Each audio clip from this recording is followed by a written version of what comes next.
All right, well, welcome everybody to our Arcadia Books July discussion of Bear by Julia Phillips.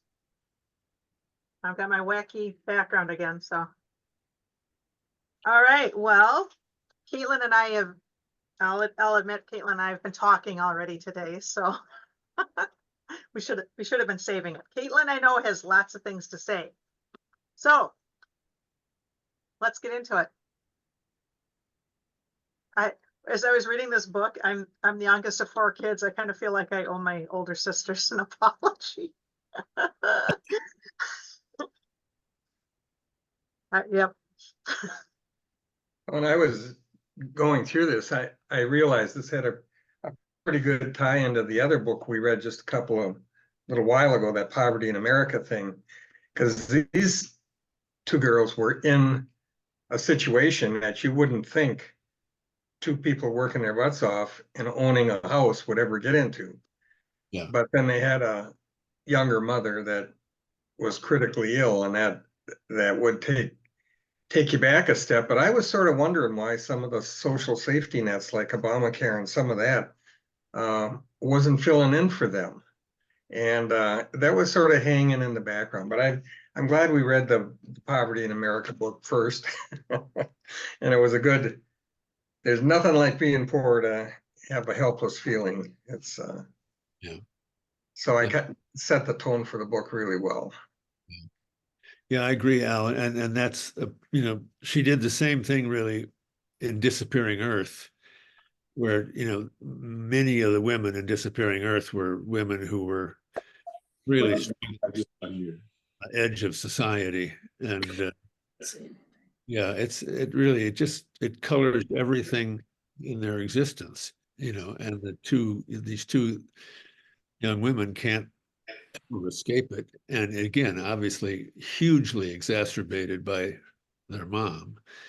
But that's the other, healthcare is so inequitous in this country. If you have people who advocate for you and you have good doctors and you have availability to doctors and it's easy for you to get to the doctor, all of those things matter in so many ways. It's just, and the fact that, they'd get suggestions for their mother, but they just couldn't do them, because it was a long ferry ride and both of them might have to take the time off work that they couldn't afford to do. And, it's just, and I think that's clearly something that is very high up in Julia Phillips's mind, is the sort of tensions of class, whatever society she's exploring. Okay, now I'll shut up and let other people talk. I thought it was interesting, as you just mentioned, the distinctions of class, is that we often think that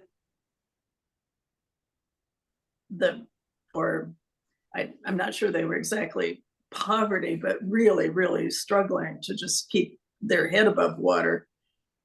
And so what was fascinating to me was there was the context of the wealthy, the other people living on San Juan Island, the tourists, but they became very invisible in this book. Yeah. Interesting. And I think it was interesting too, because if you put this in almost in the spring green category, so you see the tourists coming in, you see the people the wealthy people living around them, and then you see them in a house that has been passed down for generations, barely able to make that work with two incomes. Wow.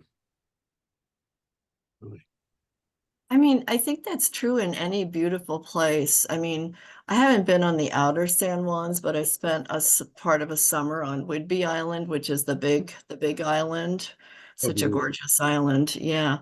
But I mean, I remember, living in Vermont, the discrepancy between, people kind of making a hard scrabble living and people coming to look at leaves or go skiing or, go to prep school, you know. So I mean, there was such a contrast, and I felt that when I lived in Oregon too. I mean, the contrast between logging communities and beach communities and stuff. So I don't know.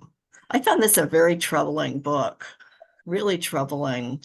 I just gotten up because she was the featured person in Poets and Writers magazine this month. I don't, does anybody get that? Do you get that, James? Do you see that? I used to get it, but Of- yeah, of course, now that our group is meeting, I can't find it in my study, so I don't have to look for it. But I mean, she does have a really acute social consciousness. And but I found this book profoundly troubling because the younger sister, I mean, she's an unreliable narrator. I mean, ultimately an unreliable narrator. And Yeah. I just was I was both spellbound by the book because I mean, the descriptions of the natural world are lovely. But I was really troubled by it, by what the sisters didn't know about one another. And, you know, it made me reflect on my own sister relationship, you know, and, yeah, I don't know. Did it hit other people that way or? Yeah, Allison, I have a question. What do you mean by an unreliable narrator? Well, I mean, if I'm reading this correctly, and James, maybe you can correct me or Caitlin or so, I mean, this is like a close third person narration, you know, and so I was sort of assuming that I was assuming that what I was getting from her was, I don't know, I was going to say an accurate portrait of what was going on. But of course it wasn't. It was filtered through her own trauma and her own lack of understanding about things. And I mean, I alternated between feeling really concerned for her for you know, behaving kind of recklessly with the guy she's sleeping with on the ferry. I'm like, you're sleeping with them in the restroom of the ferry? I mean, it's like, you know, it's like, come on, honey, you know, but also the sort of lack of maternal protection that might have, you know, because their mother was so sick. So I just, I mean, and the sisters were so close, and I just didn't, I understood that she was playing off the fairy tale of Rose White and Rose Red, but I didn't, I think I wanted to know more about the older sister. You know, I wanted to know, I couldn't quite get why she was so spellbound by the bear, you know. I mean, whom the younger sister had legitimate fears of, you know. So I don't know. I'm just kind of babbling, so I'll let somebody else talk. I'll just jump in briefly and then let other people. But I think she's unreliable. She is unreliable as a narrator, but you don't know it until the book is, you know, sort of in full dread mode. But then I think because, well, I grew up with 4 siblings, and there's a million things I don't know about any of them. But I mean, but the younger one, Sam, made and held on to a crucial coupling with her sister that she assumed would never change. And then the older sister has her own life and does the things that anybody would do.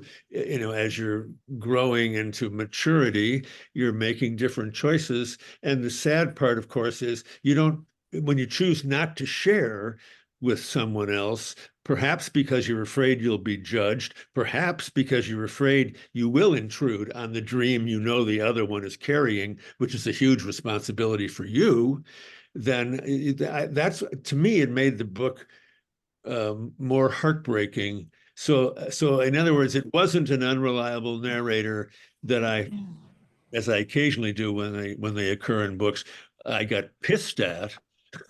I was sad for instead of pissed at, because I felt like it just was one of those stories of a family where crucial information was withheld on both sides.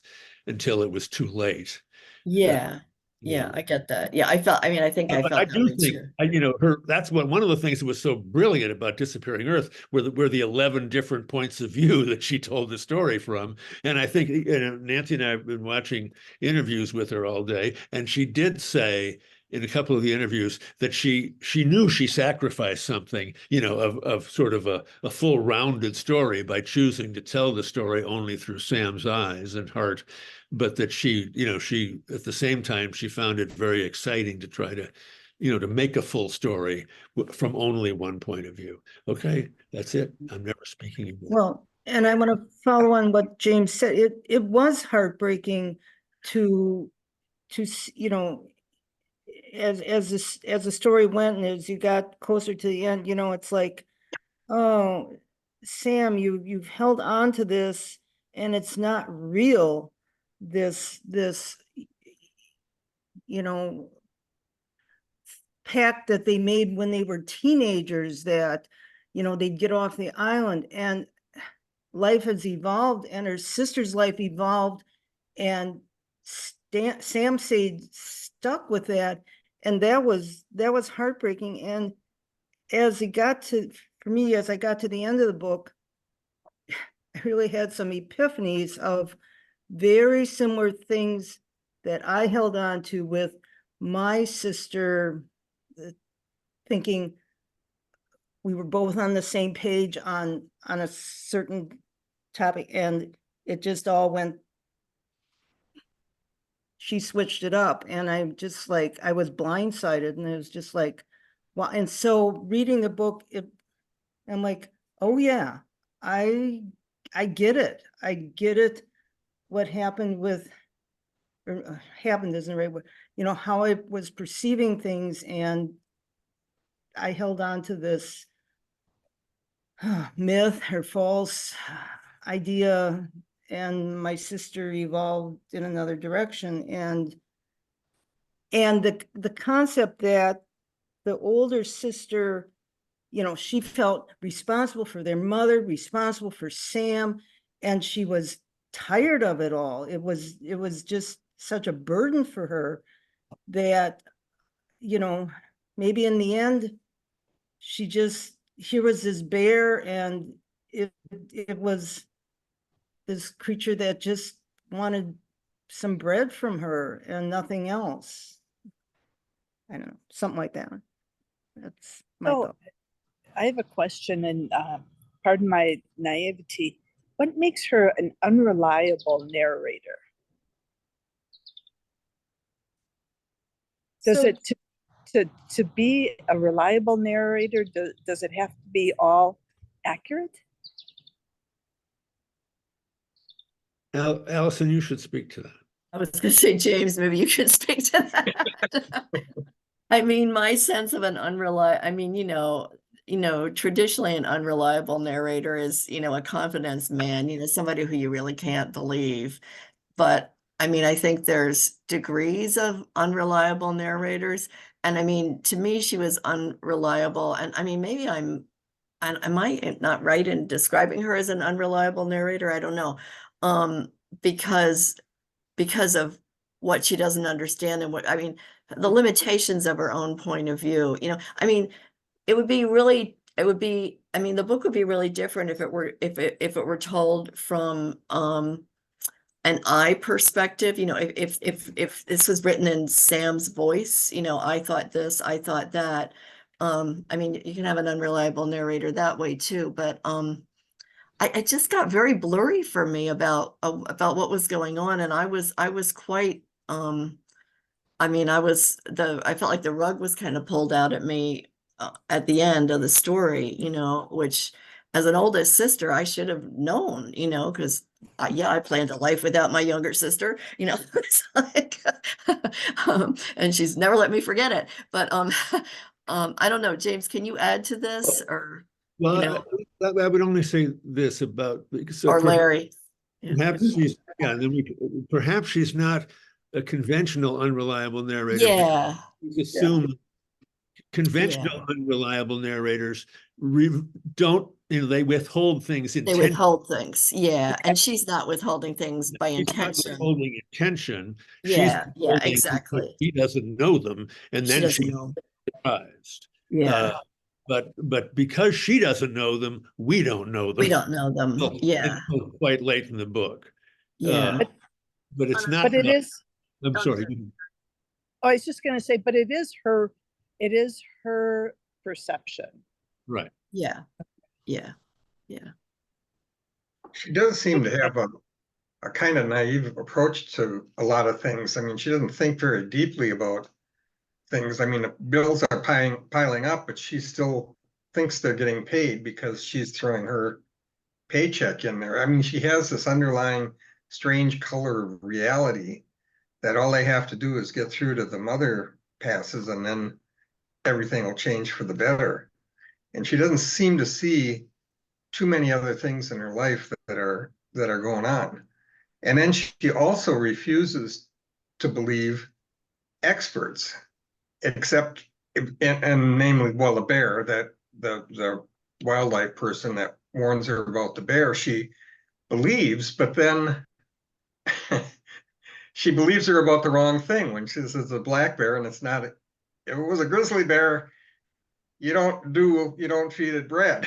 I mean, there's a big difference about the advice on how you approach a bear if it's a grizzly bear versus it's a black bear. And somehow that one time that the professional got it wrong really cost both those sisters a lot. If they would have just stuck with their gut instinct that they were looking at a grizzly bear, unlikely as that was, and not wandering off on the other path, that this was something that they could deal with. Yeah. I think with the question about Sam being an unreliable narrator, I totally agree that she is, but I think that Julia Phillips does a really good job of giving us enough like objective information that we know at least at parts of when she's being unreliable or when she's clearly not seeing something that's happening. And I think that's part of what builds so much of the tension in the book, is that we see the foreboding, we see the, we don't know what the thing is that's coming, but we know that there's something else that's coming, or a different part of the story that Sam doesn't have or isn't seeing or is ignoring. So I think that balance of not being fully in the like I perspective from Sam, but being in her, shifted towards her in the story, gives us enough other information to kind of see part of the periphery without seeing the whole picture all at once, which would, pull the air out of the kind of the building tension throughout the novel. Well, and it does, it's one of those novels that works harrowingly in retrospect, in the sense of Sam's puzzling inner feelings about their neighbor, and then to finally make a gesture, a physical gesture, and be told, well, I've been involved with your sister for months and months, which then you go backwards in your brain, and it explains 30 things that have happened, and who knows what and what knows what, and how information gets passed. And yeah, it's just, oh God, the emotional tugs are really strong, I think, in that regard. Was the Danny thing a reveal for other people? Because I felt like I from the moment we met Danny and he made the first comment about Elena, I was like, oh, okay.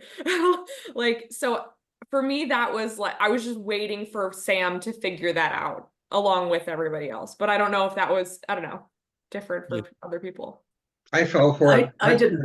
I didn't feel that time, but I thought, yeah, he likes her, but she doesn't want anything to do with him.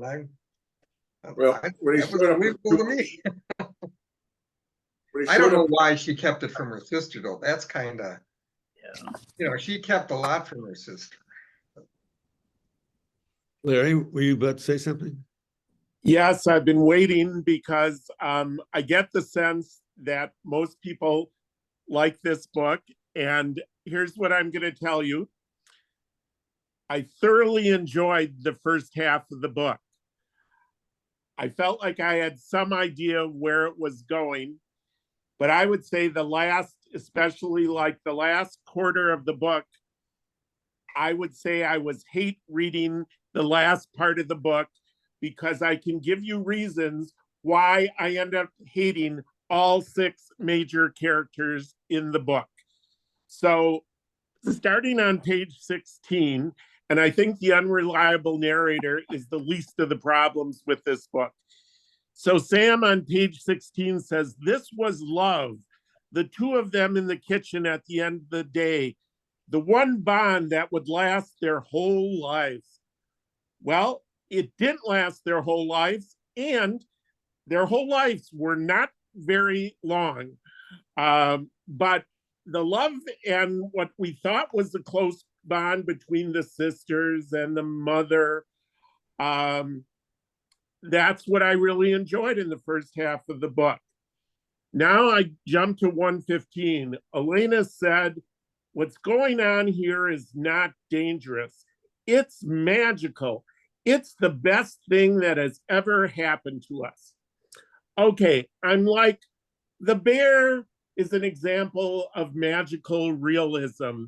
This is not a normal, threatening, terrible bear. Somehow, Elena has connected with this bear the way my wife Dawn connects with our cat Olivia, who doesn't give me the time of day. So that's the parallel that I'm seeing, because some people are better with animals and communicating. Now let's jump to 156. I think Sam is way overreacting to the bear because not all wild animals kill people when given the chance. But I thought this was so over the top when she said, "One woman who tried to befriend a chimpanzee had her arms and face ripped off." I guess that was foreshadowing that I didn't recognize. "Elephants trampled a woman in India, then showed up at her funeral to trample her casket again. The man from the movie trailer who'd moved north to live with grizzlies had been mauled, along with his girlfriend, to death." I thought that many examples was like, she thinks all wild animals are evil.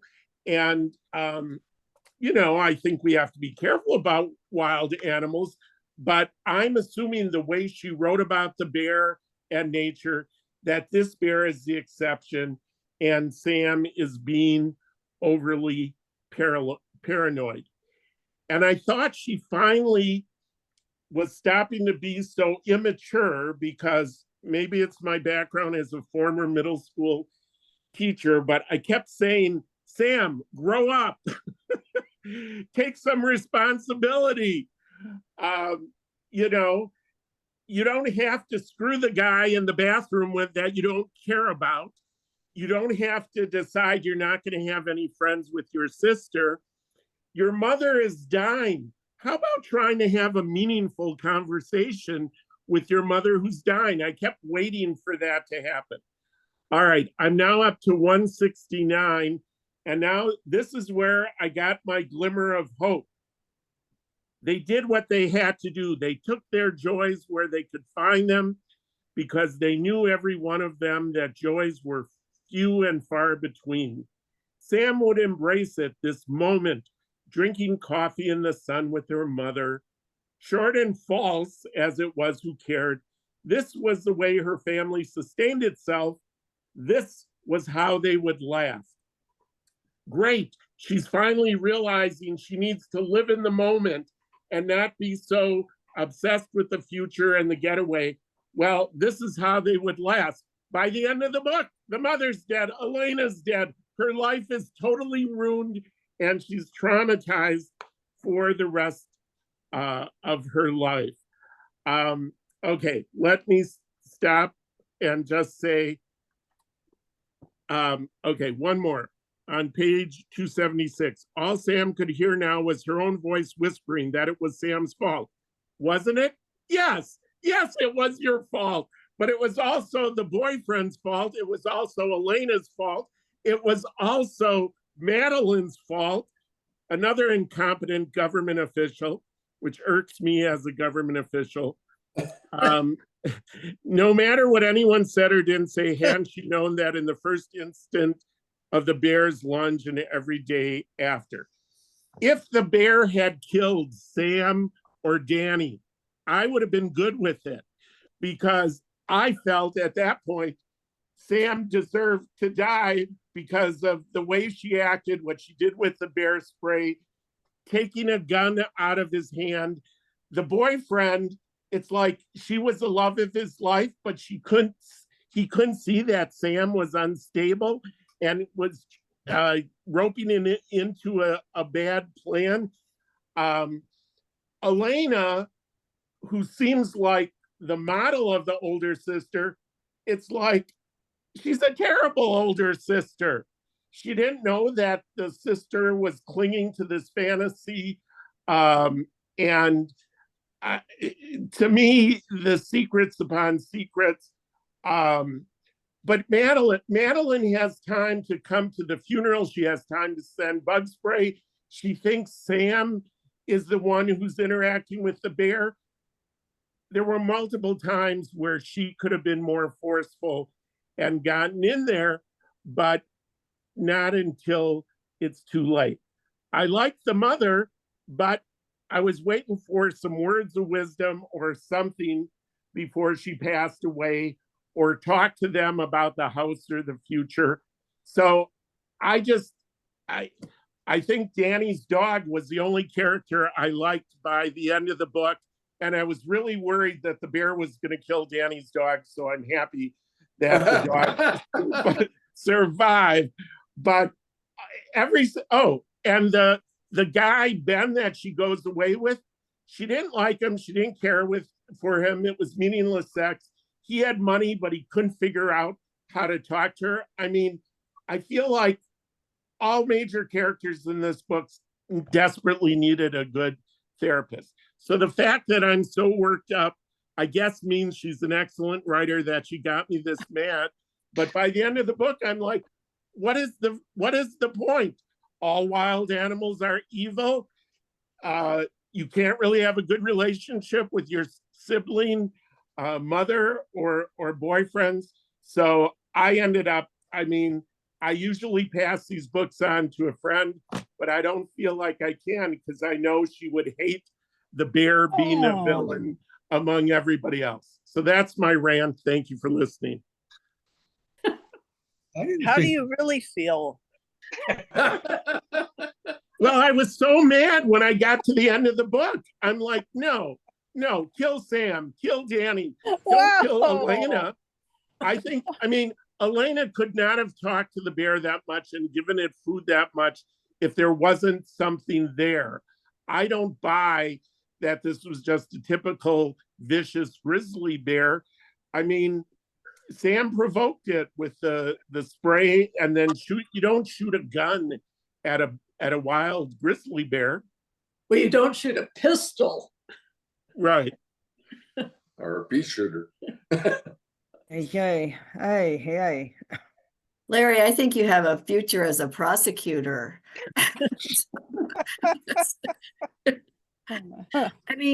So isn't Sam, how old is she? Isn't she like, how old? Is she 20? Oh, she's 28. I just remember her as 23. I don't know. Think back to when you were 28,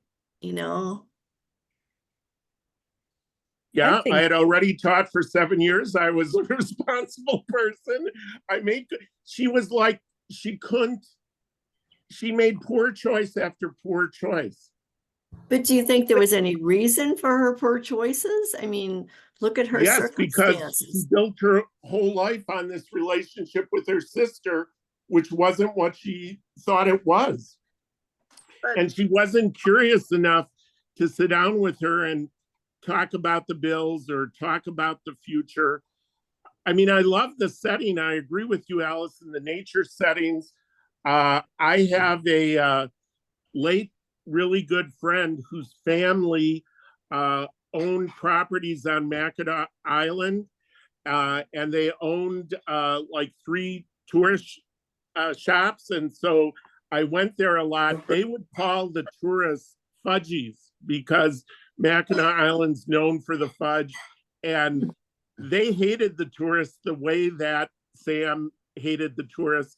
And that part of the book was good. But then if you're hating them and you want to be, she had so many opportunities to get her life together and to be a better person. But to me, as the book went on, she made one bad decision after another. And then Danny enabled her and Madeline enabled her. And I was fooled by the thing with Danny because it was like, okay, Ben's a jerk. Danny's a nice guy that she has a bad image of. Maybe he's the one that she could finally have a decent relationship. So I was totally shocked when he said he was Elena, because to me that ruined my image of Elena, because how in such a small town, in such a small neighborhood, could they get away with this secret relationship? If it was in a big city, I would have believed it. But come on. I've done it in a small town, Larry. Sorry. Okay. You don't live in Spring Green. Not in Spring First of Green. Those days are over. But yeah, if you want something badly enough, you'll figure out a way to do it. That's what was to it. First of all, we at Arcadia Books love tourists. Speak for yourself. But like, I don't even like people coming in the store at all, as far as I'm concerned. but Larry, remember where the pact came from, right? From them getting the crap beaten out of them by the boyfriend, by the mom's boyfriend. And so I think that Sam just kind of never progressed when Elena had the solution, like, okay, we're going to get off this island. She was like tunnel vision, and nobody was going to interfere with that. No, not Danny. Yeah, and I also think that Elena, we know because of the experience with Danny, hid things from Sam. Yeah. And I think it was reasonable to think that Elena hid a lot of the financial problems from Sam too. She was, being the responsible older sister, taking everything on Sam herself, knew that it was a burden, knew that Sam was having this trouble relating and figuring things out. So I do think Larry's a little bit harsh on Sam, because I think it's reasonable for Elena. I think Elena probably a lot. Charlotte, I don't think it was unreasonable. I think the way the author wrote it, it was all very believable. But I did like when Danny took the ex-boyfriend out of the funeral. But again, maybe it's because I work with the Women's Center in Waukesha that runs a shelter for battered women and gets women, the help they need. And they had reported the guy to the authorities. That's how they finally got rid of them. So nowhere on that island or there was on the mainland, there wasn't a guidance counselor, a school psychologist, social worker, someone that could have intervened to help Sam cope. And I just, Larry, yeah, go ahead. Sorry. People, no, don't apologize. I just wanted to remind you that there's lots of people who, even though help might live right next door, they aren't capable of reaching out and getting the help because they've had bad experiences and they're they have chosen to disconnect. And that doesn't make them a bad person or an idiot. It makes them someone who's incapable of helping themselves in that particular sort of way. I don't disagree with you, but like Danny seemed like he, as you got to know him better, that he was the one who was capable and he made good decisions up until he went with Sam and let her get control of the gun. I just was Yeah. frustrated with Larry. everybody. Yeah. Go I ahead. do agree with you, Larry. I couldn't quite figure out why, on that point, I do agree with you. I couldn't quite figure out why Danny did what he did there at the end. Okay, he liked Alina. He wanted Alina to be okay, but it just didn't make sense. He was otherwise a reasonable Can I just, oh, go ahead. guy, you know. And we have APT tickets tonight, but I want to make one comment, is that I kind of thought about it as a fairy tale, except they all didn't live happily ever after. And I think that really was kind of strange as you kept going through. I kept wondering if we were going to have this fairy tale ending, and instead, no, right in my face at the end, no, this didn't work out at all. So we're going to say goodnight. A lot of fairy tales don't work out either. I was gonna say, think We how did have dark a the fairy tale original ending. tales are. It had a, I yeah, just wanted one person to end up okay at the end, and nobody did. No. I think Sam and Ben maybe are going to be okay. Oh, I don't. The guilt over what she had done.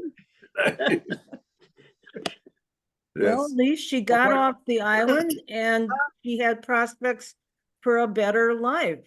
I thought there was hope for them too. I did. Yeah, In some odd way, that yeah.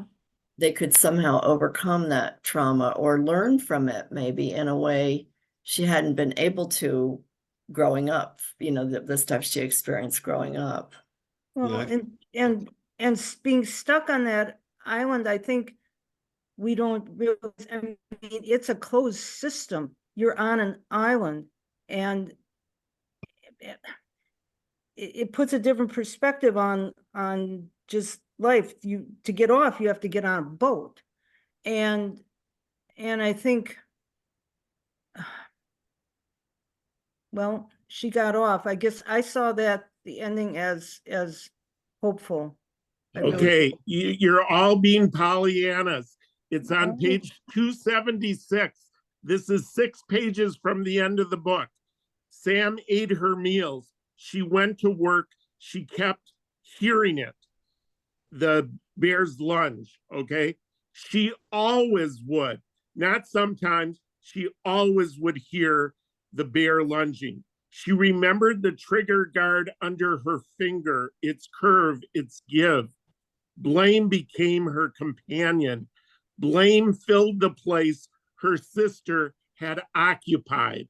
How can you see her having a hopeful life when blame has taken the place of her sister, and every day she's haunted by what happened, as apparently am I, because I'm still mad about it. maybe she'll get some therapy. I don't know. That section was also only a couple months after her sister's death. Like, she's still very much grieving. I did feel like the end, she's like, obviously she's going to live with all of those choices and those experiences for the rest of her life, but she also is moving forward into the next phase of her life. She's leaving the island, she's making connections with other people, and finally can hopefully put some of those experiences to rest, and some of the trauma with her mom and other things. So I did see the ending as moving forward for all of the characters involved. Yeah, I don't know. Caitlin, where is that in the book? Show me in the text where that is. I'm just rereading the last chapter, and she's trying to turn it into a fairy tale. I mean, the last line of the book, or the last part, she told herself the story of what happened there. In it, the sisters wanted for nothing. They had a kingdom of their own. They were as close as two perfect girls in the fables people offered their children as bedtime stories. Every year, they grew the most beautiful roses, white and red.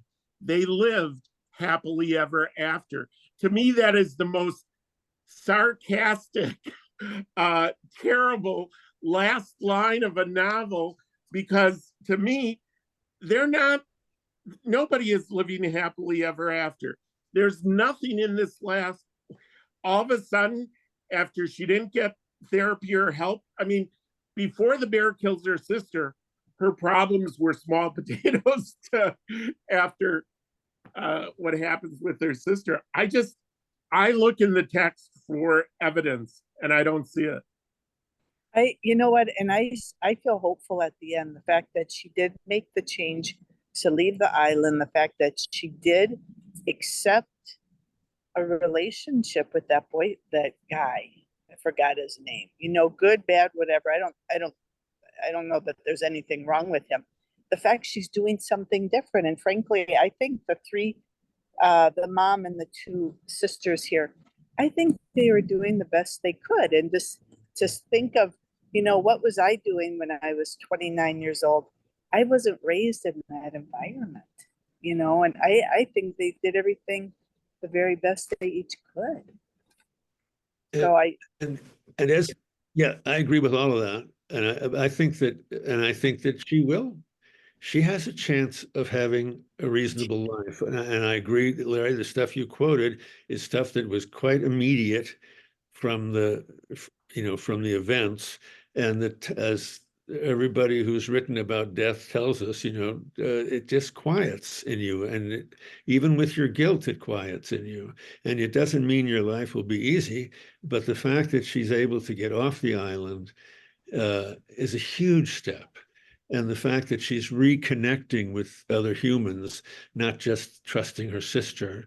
And as to Dan, I think Edward Albee's greatest play is a play called The Goat, in which a man falls in love with a goat. And it's meant to represent falling in love with whatever the thing is you shouldn't fall in love with. And the wife, in order to save the marriage, kills the goat. And when Dan finds out that Elena has somehow created this very mysterious, mystical, powerful bond with this bear, which I assume he still thinks is just a brown bear, not a grizzly bear. But he's jealous of that attachment. And so when she says, let's go and save her, that's part of what he's operating with, is a sense of jealousy. And so, then when they fight about the gun, and then the gun goes off, I mean, the bear is the guiltless one here. The bear just lunges at the thing that's closest to him because he's terrified. So, it's just almost everything that happens in the book is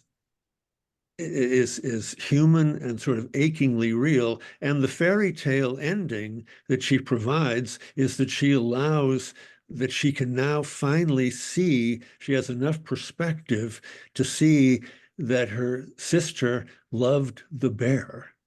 And it was probably the most important relationship in her life. And it was the most mysterious and mystical. And so she's now finally able to accept what her sister said about the bear, which before she thought was absolute horseshit. And now she sees it and she gets it and she understands it. And so it is a fairy tale. And by the way, when Julia Phillips first described this book to her agent, she told the agent that what happened at the end was a woman gave birth to a bear. A human woman gave birth to a bear. And her agent said, "Oh, I'm glad you haven't figured out the ending."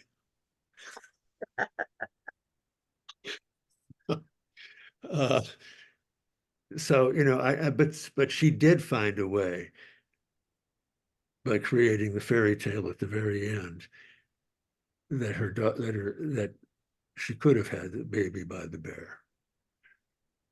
One of the things that I loved most about this book was that I didn't know how deep into magical realism we were going to delve. So I kept expecting the bear to have chosen Elena as his bride and us to go into that world. There's another really weird and lovely short book called Chouette, which is the French word for owl, which is about a woman who has like a monster owl lover and then gives birth to an owl baby, and it's like commentary on motherhood and how kind of how it sucks your life away essentially. but I kept thinking we were going to go into that kind of world, and I liked that we stayed like right on the perimeter of it. Something Yeah. else from earlier that I just wanted to mention with I think everyone in the story is in different ways culpable for what happens at the end.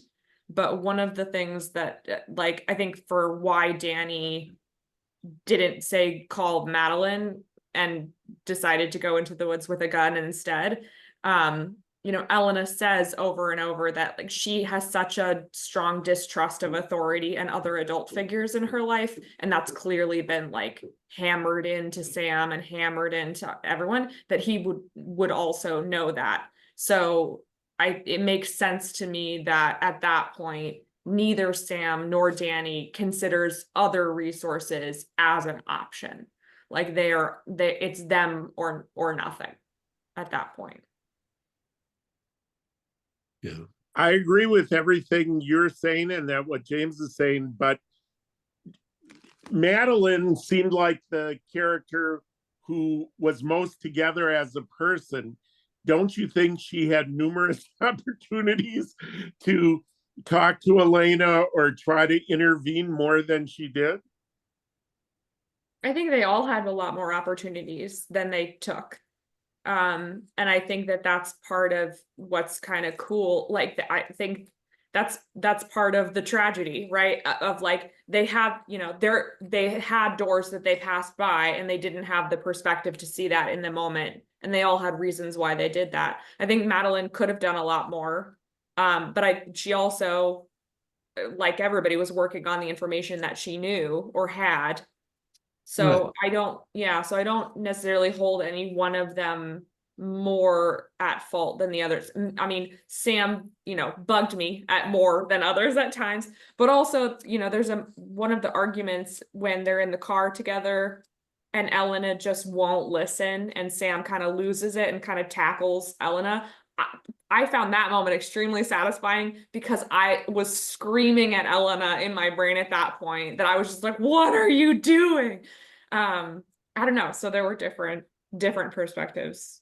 Well, and I thought it was really interesting and perfectly reasonable that Madeline assumed that this was a 300-pound brown bear or a 250-pound brown bear, you know, and that she knew what it was because that was the only kind of bear that had ever been on that island, you know. But And James, so, can't a brown bear be wild and lunge of and kill course, you?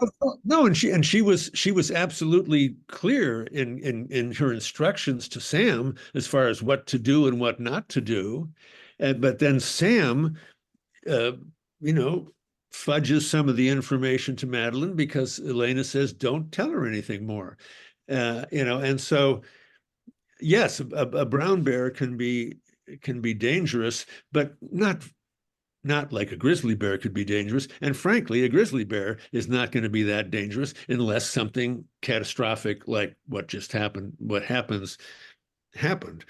You know, most bears will stay away from humans as much as they can. But James, I liked what you said about the bear having the least amount of blame, and that's but he ends up paying the price. I know.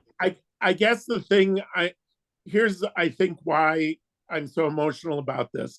I think one of the biggest problems in the world today is cynicism, where people are like, everything is terrible. All politicians are corrupt, so why even vote? Look at the Middle East, look at Ukraine, look at the poverty. The world's going to hell, and there's nothing anybody can do about it. And maybe I could not have taught middle school for 30 years if I didn't have a hard-won optimism and tried to reach the Sams, Elenas of the world or get them help. And I try to do it now in the different things I'm involved with. And I just wanted some sliver of hope. And I hear what you're saying about the fairy tale ending, but I guess I don't buy it. I'm not other than that last fairy tale thing, there's no evidence.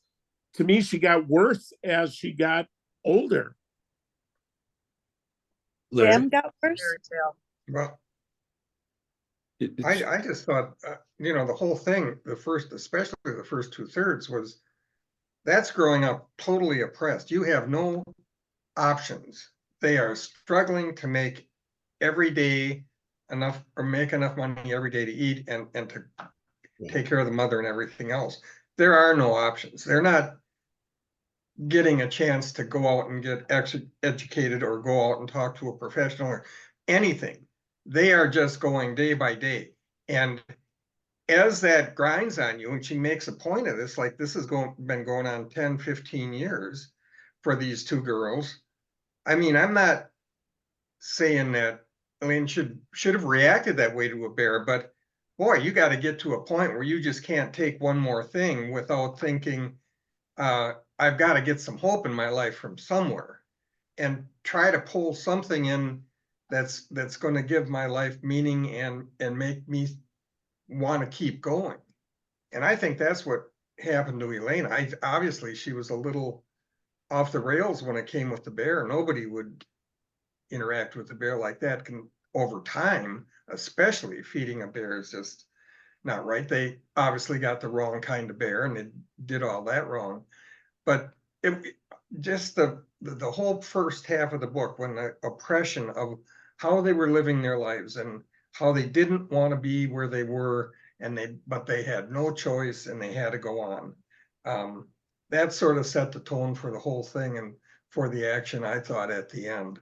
And I think when you have something really traumatic happen and you lose a sibling like that, yeah, that's not good, and that you're going to remember that the rest of your life. But that doesn't mean that you won't recognize at some point that you can't do anything about it. That's done. That's in the past. It's time to move forward and learn what you can from it, and grab on to what you can for the future. yeah, I'm gonna I I was- was just gonna quick say, I'm gonna grab onto two things you just said, Al. The last thing about, I think about war veterans. I think about the Holocaust and the horrific things those people have experienced, and yet they go on in life, right? So that's why I guess this family had their own tragedies, and yet I feel hopeful about Sam. Going to the oppression that you're talking about, Al, and I'm thinking I'm doing a late thing here on page 75, 76. For real though, that page, those two pages are full of oppression. And while I was reading it, I don't know if you all are familiar with the song by Tracy Chapman, Fast Car. And if not, look, yeah, because that song is all about, the singer, dreaming of a better life, and it ain't never gonna happen, but that song was going in my head while I was reading those couple pages. So Okay, Bonnie, good choice. I use the song Fast Car to teach metaphors and similes, as well as picking out a theme. And I think you can argue in that song, it seems like she's stuck, but I felt some hope there that she would get unstuck. I feel like if you're all right and I'm wrong, that there's hope at the end, then shouldn't she and Ben have had one decent conversation all that time? No, No. Larry, no. Why? That isn't Okay, but now they're going to have decent conversations and grow together. Maybe they won't. Who cares? The point is that she is reconnecting with something, and that's the message of the book: is that disconnection destroys you. And so the energy that she makes, look, I have a fly on my finger. Hi, how are you? The energy that she's now giving to other people that's the hope. And remember, Larry, lots of novels have people in it that teach us lessons that are harsh lessons, and nothing good happens to them. But we realize, oh, we don't want to do that way. We'd like to be different. We'd like to be better. And that's how we learn in a book. And Al, the one thing I would disagree with you about is that every time that you interact with an animal, each one of the times is a good interaction, makes you want to have the next interaction and makes you trust the animal more. So it's the opposite of what you say. It's not like you're sitting thinking to yourself, oh, this is the 11th time this bear has stopped and looked at me. The 12th time he's going to rip my face off. No, you're thinking the bear and I are communicating in some mystical, powerful way. And now I look forward to that because no one in my life has looked at me the way this bear is looking at me. And no one is sending me this energy like this animal. And why wouldn't you want that? I mean, why wouldn't you want it? And yeah, feeding the bear is crazy. But that was, that's all she could think. This fly is still on my finger. That's all she could think to do, was to offer the bear what she could. But what she wanted from the bear is connection. She wanted this, and I would argue that's why Dan is jealous of the bear, because he feels like his girlfriend is connecting to something that has no language, and so you can't judge what it's doing. You can only judge what's happening in the moment, right? What So do you think? Larry, I'm going to give you some hope, because I think that as immature and self-centered as Sam was, she learned from her mother and her sister. The mother invited the dangerous man into their house. The sister had a relationship with a dangerous animal. I think that Sam sees in Ben, or maybe not in Ben, maybe just in general, that she's not going to do that. She's going to be more self-reliant and not put herself in that situation.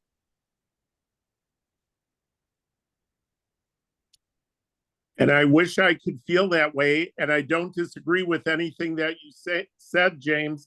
I love Kafka, and he's the most depressing, terrible author of all time. I think I felt manipulated by the author. I guess I didn't. Caitlin, you did a much better job of seeing the clues and stuff. I just felt like she built up the family, the girls, everything else. And I was like, that's great. And maybe the bear is going to be the catalyst for them to change their lives and get off the island. I don't need happily ever after. But yeah. What they should have done was But it was. capture the bear, train it to wrestle, and they could have gotten off the island as an act with the wrestling bear or a dancing bear. I would have enjoyed that book more, James. I know. I felt badly for the bear. I felt like the bear Yes. was a victim, Yes. I felt terrible for the bear. I feel like there's a little bit of an environmental message in there, like we shouldn't be messing around this way. I We just need felt to go to awful. a Julia Phillips with Save the Bear signs and protest. I'm kidding. Well, I agree with you, Allison, that the bear didn't get the environmental woman, I forget her name, was it Madeline? I mean, should have been more on this. She should have gone there, sent somebody to literally track this bear down and see what it was or is for themselves, and then done something one way or the other about it. Either, tranquilize it, trap it, and haul it off the island. That's probably what they should have done. But I come back to the island as like this, maybe metaphor isn't the right word, but it's a closed, it's what's the word I want? It's away from everything else. It's away from the mainland. You have to take It's isolated. It's isolated. It's a world of its own. Circumscribed. It's isolated, and it isolates everybody who's living there. It's hard to get there. Madeline, the environmental woman, doesn't do her due diligence on it, and it all implodes. And yes, the bear pays the ultimate price here, but Sam does get off the island, which I wanted somebody to get off the island. I want to read the book from the bear's point of view. Well, Sam got off, and that to me was a satisfying. It was all sad, obviously, but it was a satisfying ending to me with hopefulness. So that's my. While we're talking about the bear, I just have to mention it's an old novel by Marian Engel that was called, I think, The Bear. It came out in the 70s, and it's about a woman having a relationship with a bear. Do you know that book, James? Do you remember that book, or anybody remember it? Yeah. What was the book again, Allison? I think it's just called The Bear, and it's by Marian And Allison, Engel. do they live happily ever after? You know what's really weird? I can't remember how it ends. I mean, but she's having a sort of like erotic relationship with the bear. I mean, it made a big splash when it came out. It was a lot of raised eyebrows. So it was unbearable, Larry. Well, there's Beauty and the Beast too, right? Beauty and the Beast, the fairy tale. Oh yeah. But I didn't love the book. I did find it compelling though. I kind of was hopeful at the end. I kind of thought that Sam was going to make it. I think they were both so traumatized by everything in their childhood, the way they were treated by the other students. Remember at one point she says something about, I don't know if it was going to be prom or there was something, and she says something to one of the other girls in class about her nails, her manicured nails. And the girl says, I had it done at such and such. And she says, oh, my mother works there. And the other girl looks down on her and says, oh, how embarrassing. So they were both, I think, suffering from a lot of trauma, not knowing who the father was, their mother's illness. I'm sure they weren't exactly well off even before her mother got sick. They were always at the low end of the spectrum. And then the mother's only in her early 50s and she's dying from this. So I think, and they both just dealt with the trauma in different ways. Elena became very secretive and very kind of focused on, the mother and the bills and whatever her relationship was with Dan. And Sam was just, I think maybe it was Allison or somebody else mentioned it, living in this fantasy world of the only way she could get through was by holding on to that dream that they were going to sell the property and get off the island and they'd be together. And that was the only way she could cope with the trauma that she'd been through. So I think they both just had different ways of reacting to the trauma. Yeah. But yet you read it and you're like, why on earth would Elena ever go close to this bear? It's just bizarre, but Madeline too should have, when the bear was killing livestock. So they should have, I agree with you, Larry, that, the authorities should have been doing something when all this livestock was being killed, all this stuff was happening. This was clearly something bigger than a little brown bear eating berries in the woods, I don't know. I enjoyed it though. I didn't love it, but I enjoyed it. Okay, well, give us another chance for next month. Let's talk about next month. Okay, August 20th, we are going to read The Heart in Winter by Kevin Barry. So he also wrote The Night Boat to Tangier. This is what The Guardian says about The Heart in Winter. A wedding of Cormac McCarthy with Flann O'Brien, a Western, but also the most Irish of novels, a tragedy written as a farce, inspiring joy with every incident, every concept, every sentence. So it's a nice, slim book for the summer, but a lot packed in. I mean, it sounds like there will be many laughs. Set in Butte, Montana in 1891, I think. Yes. And he's a wonderful writer. God, he's a wonderful writer. Nancy, did you say August 20th? So are we doing a Tuesday? 21st. Thank you. 21st, okay. August 21st. And I'm heading to Spring Green for a play Friday night. And so you've got copies at the Yep. store? Save one for you. Yes, please do. Yeah, save one for me too. I'll be in on Saturday. Okay. Ah, Save one for me too. I'll be in there tomorrow. Yeah, but you won't pay for yours. That's the difference. I look, there's 10 in the store, 10 copies. There's Okay. 10. Okay, so I can order one. I Okay. pay for my books, don't I? I pay for my books. Yes, you do. Okay. Usually pay for them twice, unfortunately. What's the point of owning a bookstore if you can't get free books? I never thought of that, Larry. He's already purchased all of the books Oh once. my God. Wait a minute, I've already bought those books. Why am There's no such thing as a free book. Nancy and the staff are taking advantage of you, James. Yeah, well, you know, Easiest that's my story. life story. It's my life story, Larry. It's a good thing I left home at the age of 5. Otherwise, my family would still be taking advantage of me. Did you leave to join the circus with a bear? Is that what happened? Yes, that's right. That's how I know about dancing bears. I hope you're going to write a novel about that, James, for leaving home at 5. Oh, Yeah. what's the John Irving book with the bear? When I was 27, Allison, I played, I mean, I'm sure I was horrible, but I thought I was wonderful. I played Sheridan Whiteside in The Man Who Came to Dinner, which is, it's based, based on Alexander Walcott, this vicious, funny man. And that's at one point someone's bringing up family, and he said, that's what he says. He says, I left home at the age of 5. They can hear me on the radio. That should be good enough for them. So it's a line I've stolen and used the rest of my life, but it's a good one. It's a good line. It is. Nancy, I remember that John Irving book with the bear, but I couldn't tell you the title. Yeah, I don't remember what it was either. Was that, it wasn't Hotel New Hampshire? Maybe.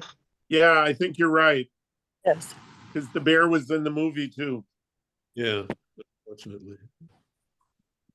Okay. Caitlin, I liked what you said about the magic realism and the bear, how it was just kind of, is this going to happen or is it not going to happen? Yeah, that was really nicely put, I thought. Anyway.